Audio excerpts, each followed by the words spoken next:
So guys, ngayon i-connect ako yung mga kuryente tsaka yung tubig namin. Tsaka hindi ko pa pinakita sa inyo yung mga levelers. Ayun, may levelers yung sa baba para levelado yung RV. Ayan, mayroong mga apa yan. Yung isa nawala yung ano, yung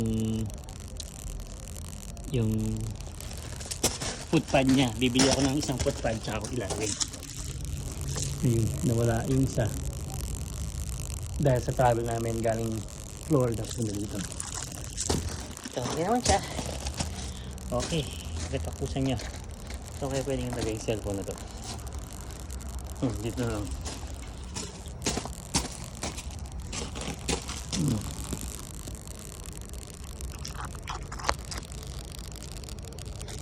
Unahin ko yung kuryente. Kuryente dito.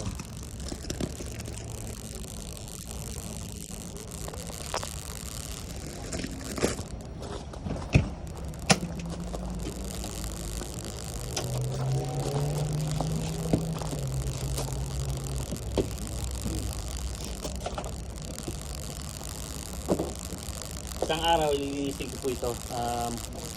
Marami siya from all the travel. Hindi ko pa siya nililinis since we bought the RV last year ago. So 1 year na kami nagka-RV niyan.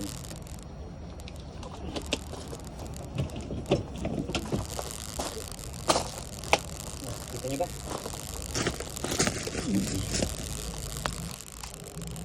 Yan.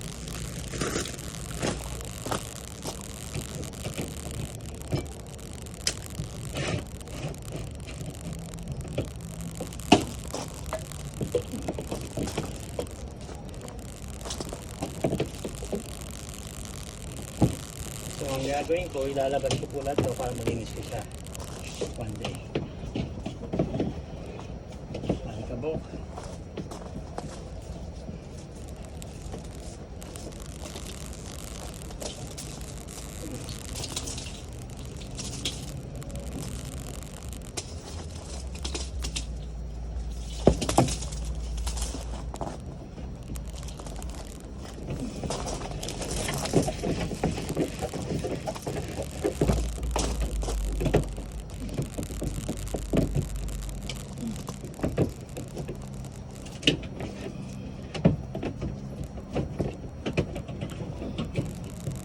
Okay.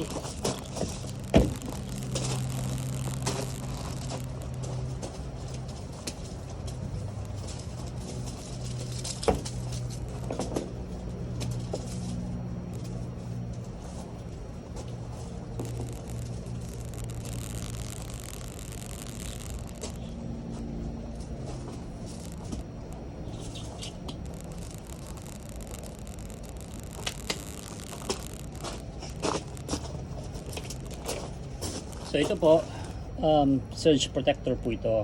Kung meron pong nag-short sa kuryente, protektahan po yung RV namin para hindi siya masunog or ma-short. Mga $300+ po ito, pero it's worth it po. Kung hindi, kung nagka-problema sa kuryente nila, makaka-problema din ng RV. So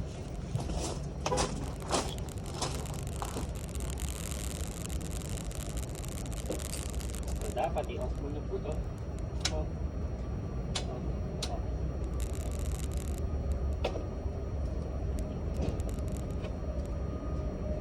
30 amps.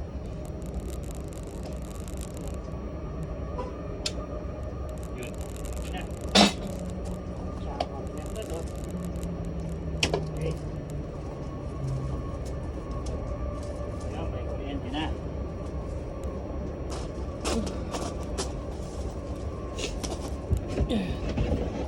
Susunod po, tubig. Tubig. Meron po kaming filter tsaka pressure regulator. Yan. Ito pong pressure regulator, in case na tumaas ang pressure ng tubig na sinusupply nila, ang RV, mga 45 to 55 PSI lang ang kaya. So minsan kapag nag-exceed, kung nag-exceed yung pressure ng tubig nila at wala akong pressure regulator, baka mag-leak ang RV. Kaya kailangan ko muna ito.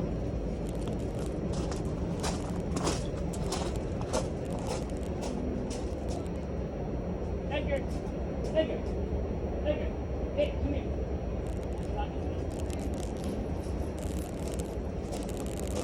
Edgar, come on, bud. Come here, hang out here.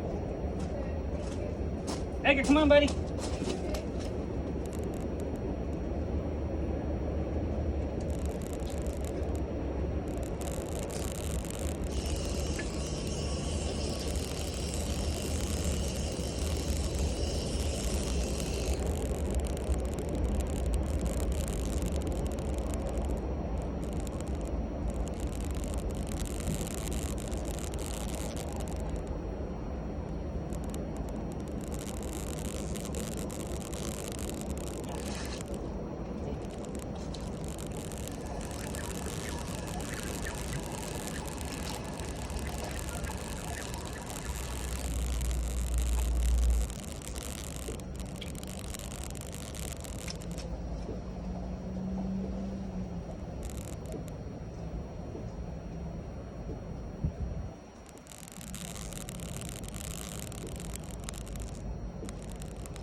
Gusto kong palitan tong hose na to dahil tumitigas siya kapag lumalamig ang panahon. So, medyo nahihirapan ako mag-set up minsan. Pero kukuha po ako ng flexible. Pero ganyan lang po yan. Ganayin ng konti.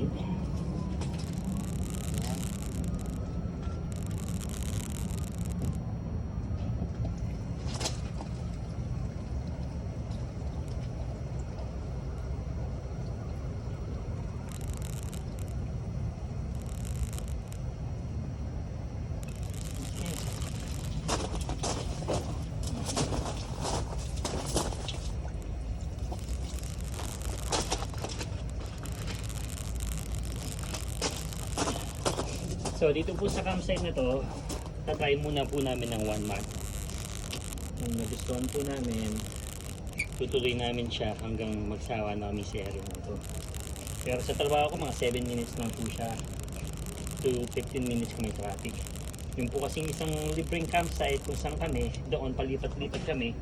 Tapos, hindi po siya, mga 30 to 45 minutes po siya ng travel time papunta sa trabaho. So, mas malapit po ito. Kaya napili po namin ito kahit na magbayad kami, okay lang. Okay. Ganon.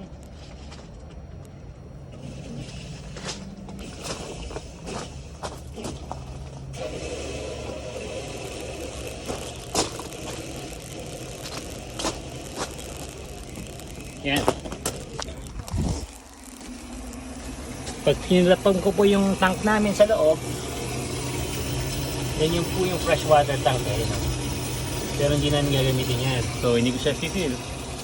Direkta siya ngayon. Tapos yung freshwater tank namin, i-empty ko po siya. Yan. Yan, hindi ko naman po gagamitin. Yan. Okay na yung tubig.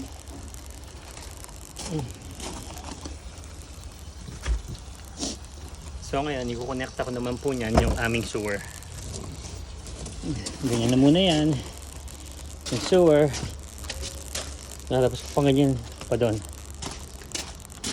Dito po ba ang sewer? Pwede po siyang dito. Or pwedeng dito. So, yan. Pareho lang po yan. Okay. Sewer naman po.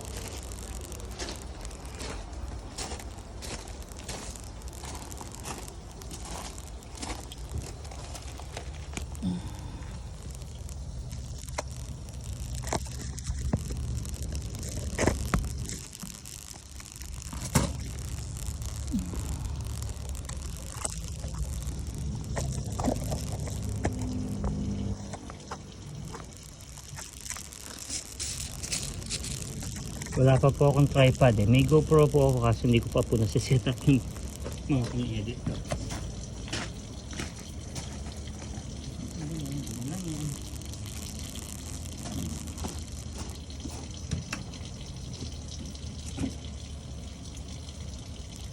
Dito po yung gusto kong castable na hose. Pero nagamit ko na po ito sa waste eh. So hindi ko na siya gagamitin.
Nabot.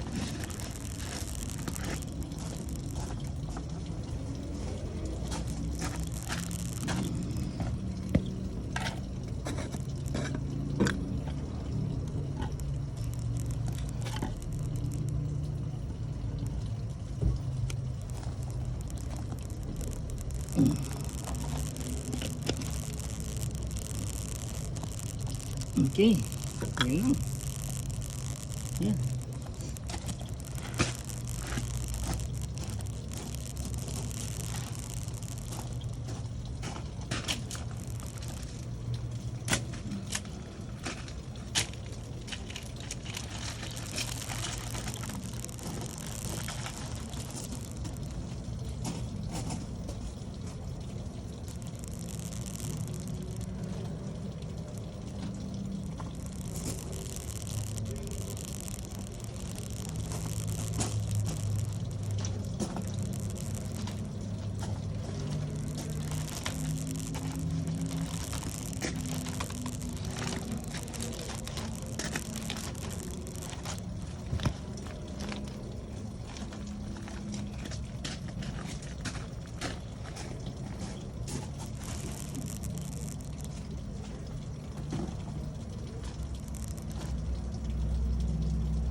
naman po, itong hose na to, ito po yung para kung gusto kong i-flush yung black tank. Ibig sabihin kung gusto kong linisin yung black tank. For now, next time is papakita ko sa inyo kung paano mag-dump yung black tsaka kung paano pina-flush.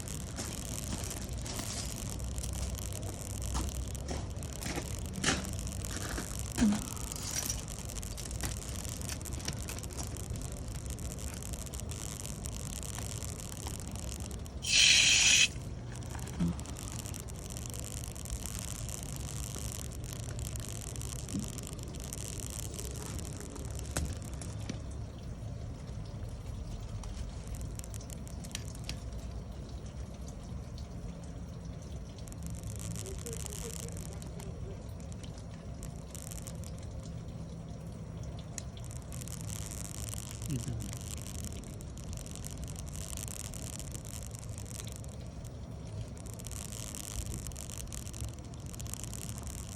Okay.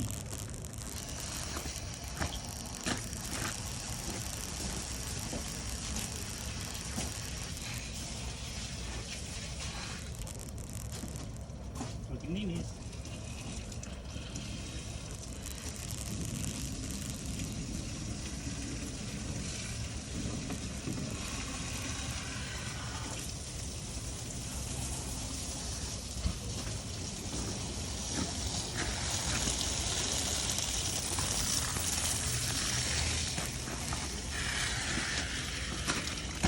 Okay.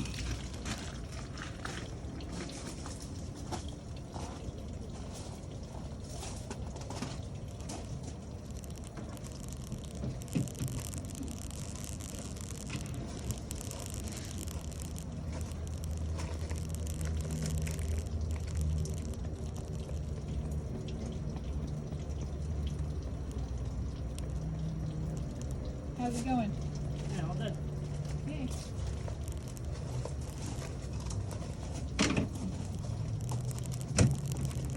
Okay. Yan. Full wrap na po kami.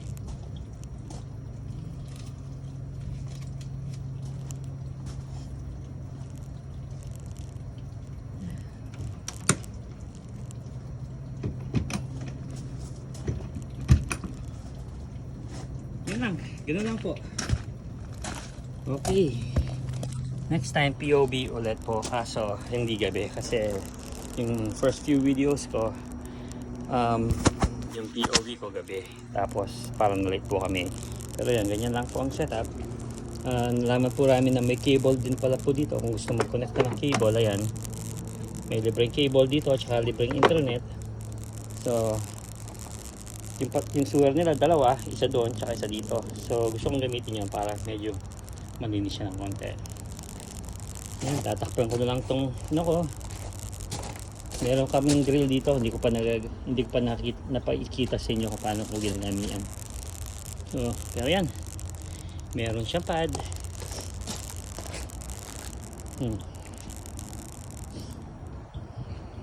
Dilagis pa. Tapos may isang parking space, ayan. Hindi daw po pwedeng i-park yung kotse dito. Dapat dito siya. Okay. Okay, stay tuned na lang po. We didn't get rid of our dog?